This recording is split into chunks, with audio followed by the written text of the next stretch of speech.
जय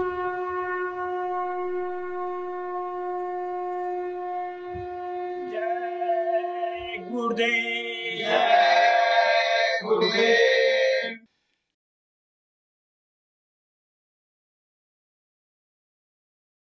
जय गुरुदेव। जय गुरुदेव। बेला अमृत गया आलसी सो रहा बन अभागा। साथी सारे जगे तू न जागा। बेला अमृत गया आलसी सो रहा बन अभागा। साथी सारे जागे तू ना जागा। झोलियां भर रहे भागे वाले लाखों पतितों ने जीवन संभाले। झोलियां भर रहे भाग्य वाले लाखों पतितों ने जीवन संभाले। रंक राजा बने भक्ति रस में सने कष्ट भागा। साथी सारे जगे तू न जागा। रंक राजा बने भक्ति रस में सने कष्ट भागा। साथी सारे जगे तू ना जागा। कर्म उत्तम थे नर तन जो पाया आलसी बन के हीरा गवाया। कर्म उत्तम थे नर तन जो पाया आलसी बन के हीरा गवाया। 100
पानी पिया बन के कागा, साथी सारे जगे तू न जागा।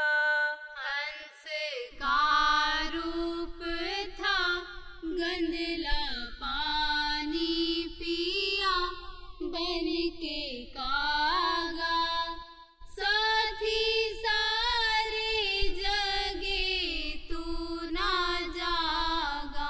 बेला अमृत गया आलसी सो रहा बनया भागा, साथी सारे जगे तू न जागा।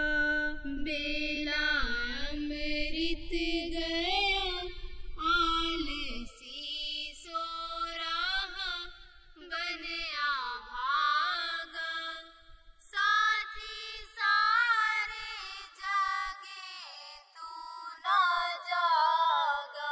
जय गुरुदेव, जय गुरुदेव।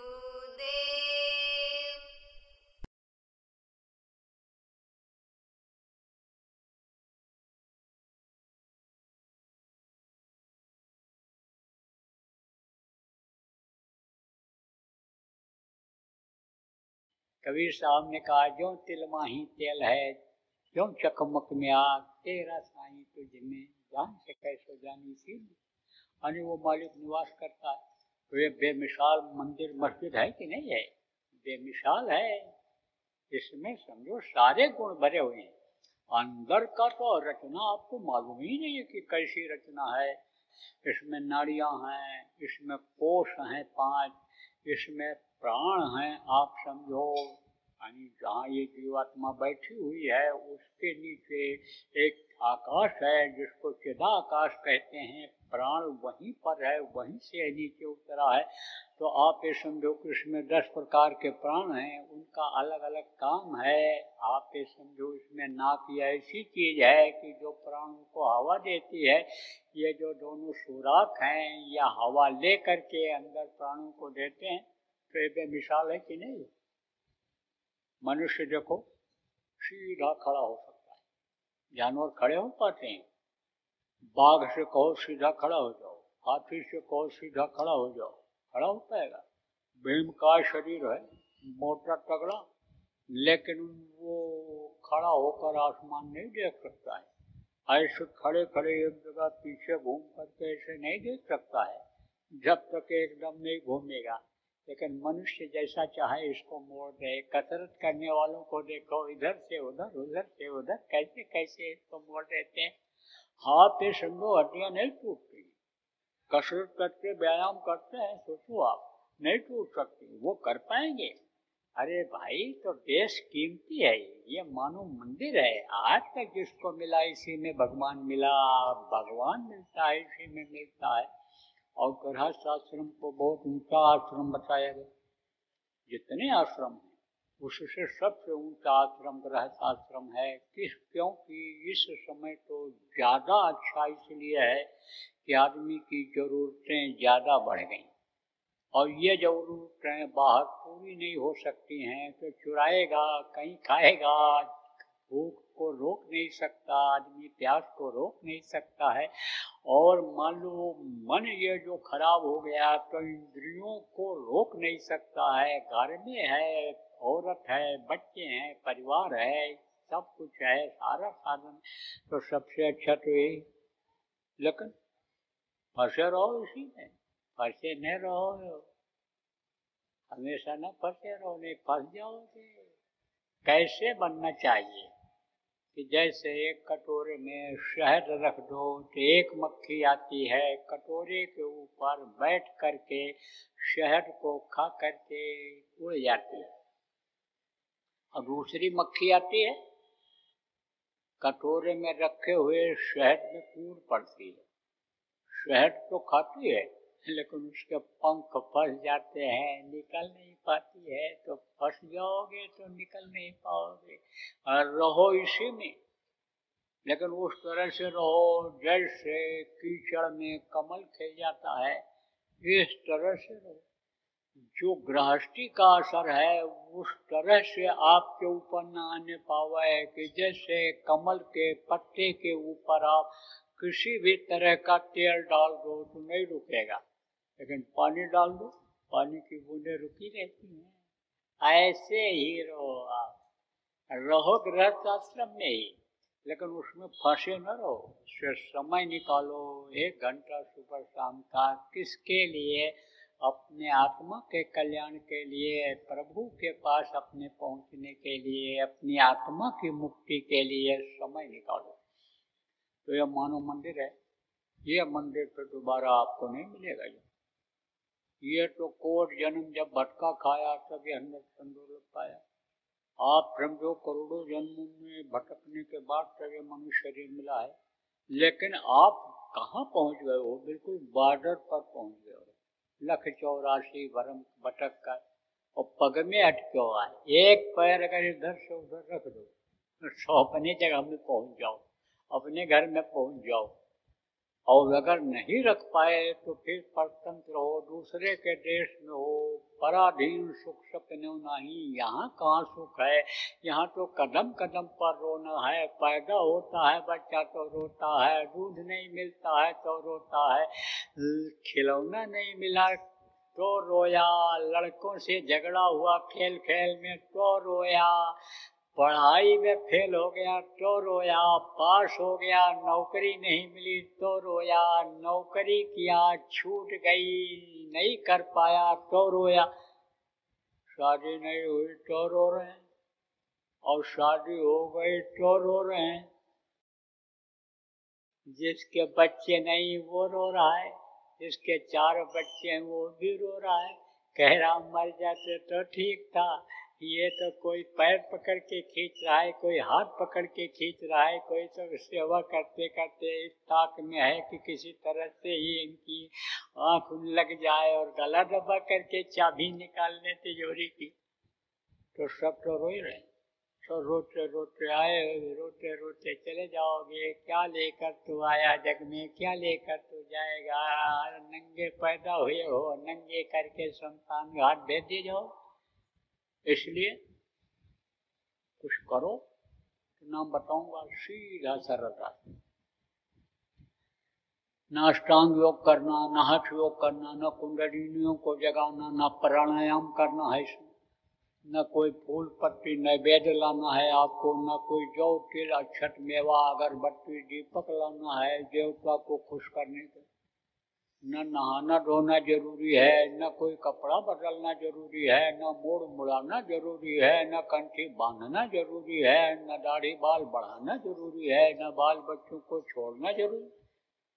जो भी काम आप करते हो मेहनत ईमानदारी के साथ करो, उसमें बरकत मिल जाएगी।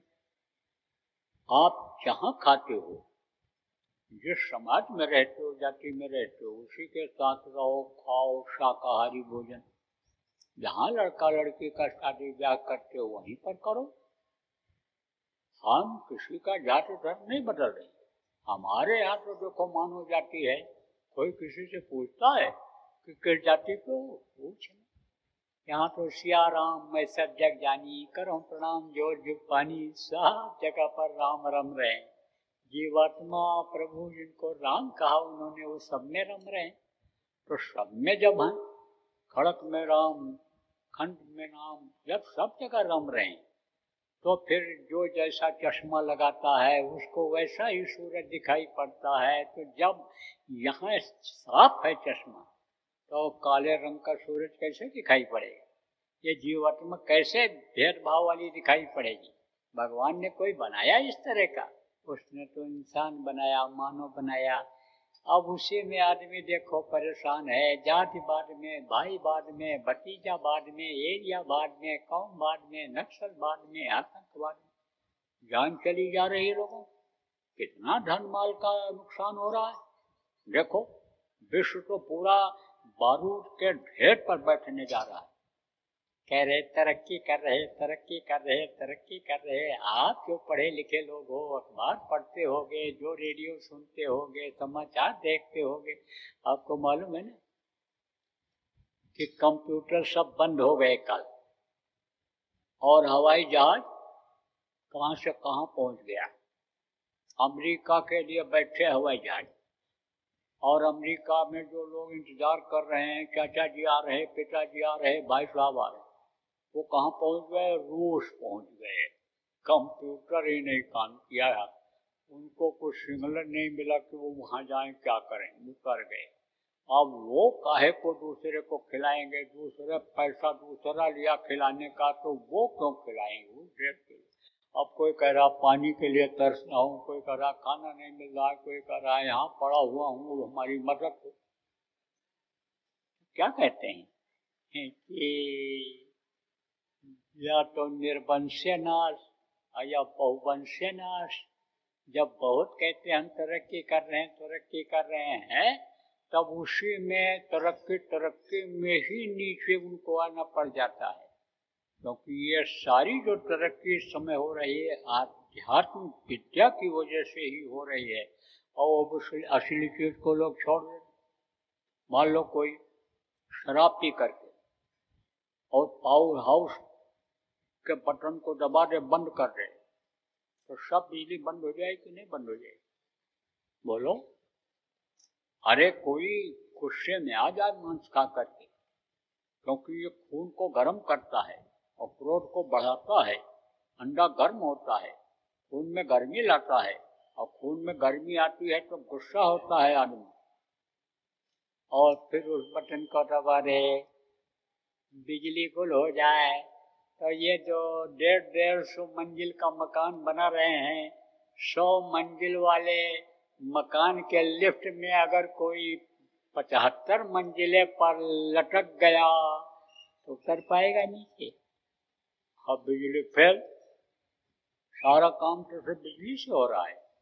अब बिजली फेल हो जाए तो अभी अल्लाह तौबा भगवान सब याद आ जाए। अभी तो नहीं याद आ रहे हैं भगवान, अभी तो हाय रुपया, हाय पैसा, हाय ऐश, हाय आराम, वही सब कुछ दिखाई पड़ रहा है। समय तो खराब आ रहा है। तो आपको मैं बता रहा था, देखो ज्यादा समय नहीं लेंगे, आपको नामदान देना है। तो ये नाम बताऊंगा आपको 5।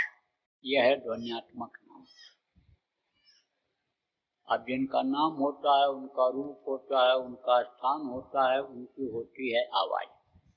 जैसे आपका नाम है, आपका रूप है, आपका स्थान है, आपकी आवाज है, ऐसे ये 5 ध्वनि है।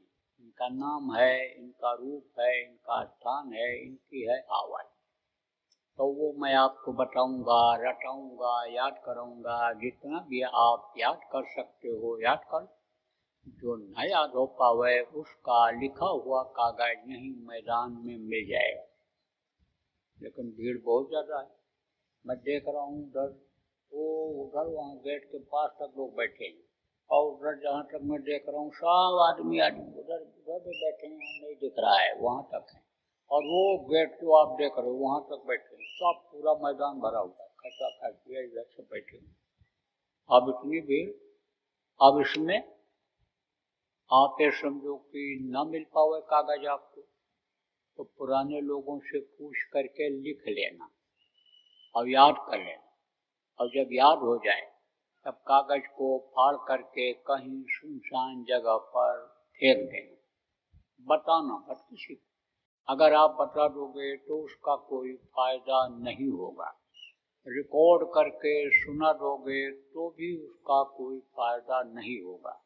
लिख कर दे दोगे नए आदमी को तो उसको कोई फायदा नहीं होगा। क्यों?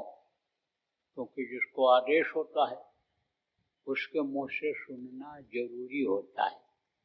अब समझा दें आप, जैसे कोई अधिकारी है, उसके यहाँ आप जाओ तो उसके कर्मचारी होंगे, चपरासी होगा, बाबू होंगे, हरदली होता है जो वहाँ सिपाही खड़ा रहता, वो होंगे। अब उन कर्मचारियों में से किसी से भी आप कहो कि साहब को एक थप्पड़ मारो, तो मारेगा नहीं मारेगा। लेकिन साहब अगर कह देगा इसको थप्पड़ लगाओ, तब वो गिनेगा कि 1 मार रहे हैं कि 2 मार रहे हैं कि 4 मार रहे हैं, देख तड़क कर उड़ाएगा। वही बात आपने कहा और वही बात उस अधिकारी ने कहा, तो उसके बातों में पावर है और आपके बात में पावर नहीं रहेगा, ताकत नहीं रहेगी, तो आपकी बात को नहीं मानेगा वो। ऐसे फलदायी वही होता है जिनको आदेश होता है उनके मुंह से जब सुनते हैं तो वही फलदायी होता है। तो आप किसी को भी मत बताना। दूसरी चीज आप ये समझो कि ध्यान कहते हैं आंख से देखने को। कल थोड़ा विस्तार में बता दूंगा, समय रहेगा तो, कि ध्यान का मतलब क्या होता है, भजन का मतलब क्या होता है, सुमरन क्या होता है, क्या सावधानी बरतनी चाहिए, क्या करना चाहिए। गुरु महाराज की मौज रहेगी तो कल बता देंगे, समय रहेगा। लेकिन आज तो आप यही मोटी बात समझो कि ध्यान कहते हैं आंख से देखने को और भजन कहते हैं कान से सुनने को। तो जब ध्यान लगाओगे, मन को रोकोगे, तब आपको कुछ दिखाई पड़ेगा। मन को रोक करके आवाज को पकड़ने की कोशिश करोगे तब आपको सुनाई पड़ेगा, मस्तानी आवाज सुनाई पड़ेगी, सीन सीनरी दृश्य दिखाई पड़ेंगे, देवी देवता फरिश्ते जिनको कहते हो जब देखोगे तब आप हजम नहीं कर पाओगे, खुश हो जाओगे। मानव की ये प्रवृत्ति, मनुष्य की ये आदत है कि अच्छी चीज उसको मिल जाए तो सबको बताता है।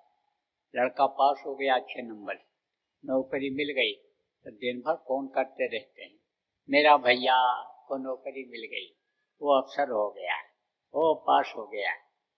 साड़ी खरीद लाती हैं सस्ती, तो सस्ती साड़ी सेल में मिल गई, सबको फोन करके बताती हैं, चाची ले आओ, भाभी ले आओ, चली जाओ दीदी ले आओ, बहुत सस्ती मिल रही, 800 रुपये साड़ी 500 में मिल रही। आदत होती है। तो अच्छी चीज जब पा जाओगे, जिसको कभी देखा नहीं सुना नहीं, तो आप लोगों को बताने लगोगे और जैसे बताओगे तैसे ही वो बंद कर देगा, फिर ना तो सुनाई पड़ेगा न दिखाई पड़ेगा। इसलिए बताना मत किसी को, वो आपकी अपनी चीज रहेगी, वो आपकी अपनी दौलत रहेगी। तो उसको लुटा दोगे तो फिर मिलेगा नहीं जल्दी, अब बता दोगे तो बंद ही हो जाएगा और तो बिल्कुल पागलपन आ जाता है। जैसे गली गली घूमती थी मीरा, रात दिना महीने नावे भावे अन्न पानी, कहती थी कोई सतगुरु वैद्य मिल जाए, कोई मिल जाए जो हमारी ये पीर को पीड़ा को खत्म कर दे। प्रीतम की याद सता रही है, पति परमेश्वर की याद सता रही है, ऐसा चिल्लाती थी पागल की तरह। ऐसा पागलपन आ जाता है जब उस प्रभु से प्रेम हो जाता है और फिर जब उससे मुलाकात नहीं होती है, दर्शन नहीं होती है, दर्शन नहीं होता है, तो जैसे किसी से दोस्ती किसी की हो जाए, आदमी औरत से या औरत से या आदमी से दोस्ती जब हो जाता है, ज़्यादा दोस्ती हो जाती है, गहरा प्रेम हो जाता है, बार बार मिलना जुलना होता है, और जब मिलना नहीं होता है तब याद सताती है, तो आँख से क्या निकलता है? आंसू। कहा कि प्रेम छिपाए न छिपे, जागट प्रगट होए, और मुख से कछ बोलत नहीं, और नैन देता है रोए। झरझर पानी गिरता है, और आंसू का ज्यादा गिरना भी समझो कि स्वास्थ्य के लिए खराब होता है। इसलिए बताना मत किसी को, कुछ भी दिखाई या सुनाई पड़े, और मेहनत करोगे और जैसा बताया जाएगा मन रोक करके करोगे, तो कोई सौतेले बेटे नहीं हो, बेटी नहीं हो उनके, उसी के सब हो। सकल जीव मंगू चाया, सब पर मोर बराबर दया, सब पर रहे हो रही, तभी जो उसी के हो। अब यह है कि दया के घाट पर बैठ जाओगे, मिल जाएगी दया। तो कुल मिला करके समझो कि आपको जो कुछ भी दिखाई पड़े, जो कुछ भी सुनाई पड़े, किसी को भी बताना नहीं। अब 3 चीज समझो, सुमिरन, ध्यान और भजन। सुमिरन कहते हैं माला जपने को, ध्यान कहते हैं आँख से देखने को, भजन कहते हैं कान से सुनने। 3 चीज और समझो, 3 आँख, 3 कान और 3 नाक। 2 आँखें ये बाहर, इससे बाहर की चीज दिखाई पड़ती है। 1 आँख अंदर जीवात्मा में है, उससे अंदरी ऊपरी लोगों की चीजें दिखाई पड़ती। 2 कान ये बाहर, इससे बाहर की आवाज सुनाई पड़ती है। 1 कान अंदर जीवात्मा में है, जिससे ऊपरी लोगों की आवाजें सुनाई पड़ती। और 3 नाक, एक सुराग दाहिनी तरफ और एक बाईं तरफ, ये 2 नाक है।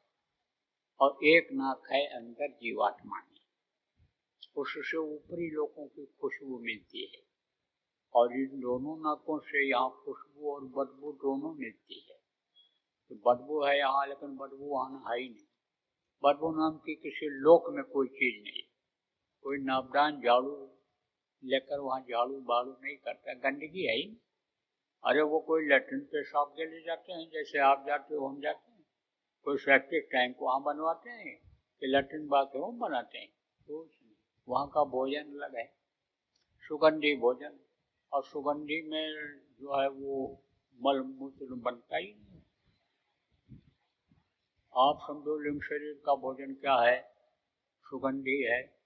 आप समझो शरीर का भोजन क्या है, यानी समझो दृष्टि भोग है, वो नूर प्रकाश जिसको कहते हैं। कारण शरीर का भोजन क्या है, शब्द है, आहार है। तो वहाँ तो इसकी जरूरत नहीं पड़ती, गंदगी है ही, सुंदरता ही सुंदरता है। तो वहाँ खुशबू ही खुशबू, खुशबू की लहरें चलती हैं ऊपरी लोगों में। तो वो खुशबू किससे मिलती है, अंदर में जो जीवात्मा में नाक है उससे मिलती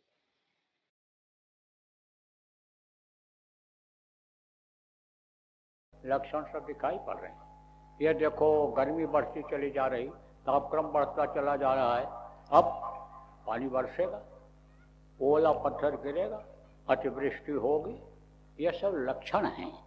यह समझो ऐसे भी छोड़ो, अगर आप देखो लक्षण के हिसाब से देखो, जिसको वैज्ञानिक लोग शोध करके अब समझो कि बताने लगेंगे, तो खराब समय आ रहा है चारों तरफ से। लेकिन अब बचना भी है, बचाना भी है, बचना भी है और बचाना भी है। आज देखो प्रहलाद का क्यों नाम है, प्रहलाद का नाम जो नहीं भी जानते थे वो भी लोग जान गए। छोटे बच्चे जो अभी पढ़ते हैं 4-5 दर्जे में स्कूल में, और प्रहलाद का नाम नहीं जानते थे वो भी जान गए। उनको जब घर वालों ने ही बताया कि प्रहलाद बच गए थे और होलिका जल गई थी, अत्याचार का अंत हो गया था, और जो है यानी भक्त की रक्षा हो गई थी, न्याय की जीत हो गई, सत्य की जीत हो गई थी, तो प्रहलाद का नाम वो भी जान गए। अब ये समझो प्रहलाद में अगर शक्ति न होती तो कैसे बचते, कैसी शक्ति, भक्ति की ही शक्ति सही, लेकिन कुछ शक्ति तो थी बचने की, तब तो जान बच गई। और नहीं तो होलिका जला डालती, इनको खुद निकल जाती या जल जाते। ऐसे बचने की भी जरूरत है और बचाने की भी जरूरत है। जय गुरुदेव। सरकारी व गैर सरकारी अनुदान के लिए बिना सत्संगियों के सहयोग द्वारा जनहित के कार्यों में लगी हुई बाबा जय गुरुदेव धर्म विकास संस्था का मुख्यालय पिंगलेश्वर रेलवे स्टेशन के सामने मक्सी रोड, उज्जैन, मध्य प्रदेश में है। यहाँ पर सत्संग व नामदान का कार्यक्रम होता रहता है। अतः आप श्रोताओं से अनुरोध है कि बाबा उमाकांत जी महाराज के आश्रम उज्जैन एक बार परिवार सहित जरूर पधारिएगा। आपके सुझाव के लिए व्हाट्सएप नंबर 9575600700। जय गुरुदेव, जय गुरुदेव।